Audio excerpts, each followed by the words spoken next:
ഭൂമിയെ ഒരു രാക്ഷസൻ സമുദ്രത്തിലേക്ക് താഴ്ത്തിയപ്പോൾ രക്ഷകനായി അവതരിച്ചത് ഒരു പന്നിയായിരുന്നു.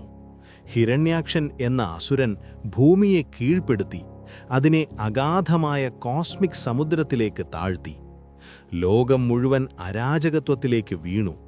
ധർമ്മം തകർന്നു, സത്യം മൂടപ്പെട്ടു. ദേവന്മാരും മനുഷ്യരും ഒരുപോലെ ഭയന്നു വിറച്ചു. ഈ ദുരന്തം തടയാൻ ആർക്കും കഴിയുമായിരുന്നില്ല.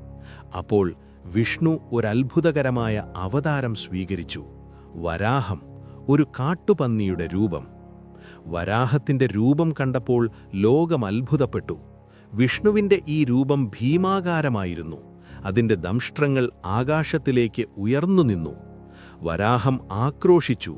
ആ ശബ്ദം സമുദ്രങ്ങളിലും ആകാശങ്ങളിലും മാറ്റൊലികൊണ്ടു. വിഷ്ണുവിന്റെ ശക്തിയും കരുണയും ആ രൂപത്തിൽ പ്രകടമായിരുന്നു. വരാഹം സമുദ്രത്തിലേക്ക് ഊളിയിട്ടു. ആഴങ്ങളിലേക്ക് ആഴ്ന്നിറങ്ങി ഹിരണ്യാക്ഷനെ നേരിടാൻ തയ്യാറെടുത്തു. ഭൂമിയെ രക്ഷിക്കാനുള്ള പോരാട്ടം തുടങ്ങി. വരാഹം ഹിരണ്യാക്ഷനുമായി ഘോരമായി യുദ്ധം ചെയ്തു.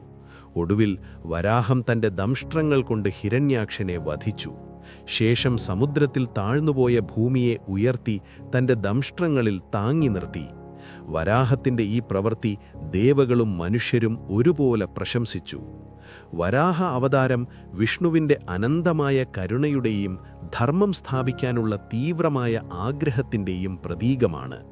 ഈ കഥയോർക്കുമ്പോൾ നമുക്ക് പ്രതിസന്ധി ഘട്ടങ്ങളിൽ രക്ഷകനായി ആരെങ്കിലും ഉണ്ടാകുമെന്ന വിശ്വാസം നമുക്കുണ്ടാകുന്നു. അന്നു വിഷ്ണു പന്നിയുടെ രൂപത്തിൽ വന്ന് ലോകം രക്ഷിച്ചില്ലായിരുന്നെങ്കിൽ ഒരുപക്ഷെ ഈ ഭൂമി നമുക്ക് നഷ്ടപ്പെട്ടേനെ. കൂടുതൽ അറിയാൻ സബ്സ്ക്രൈബ് ചെയ്യൂ.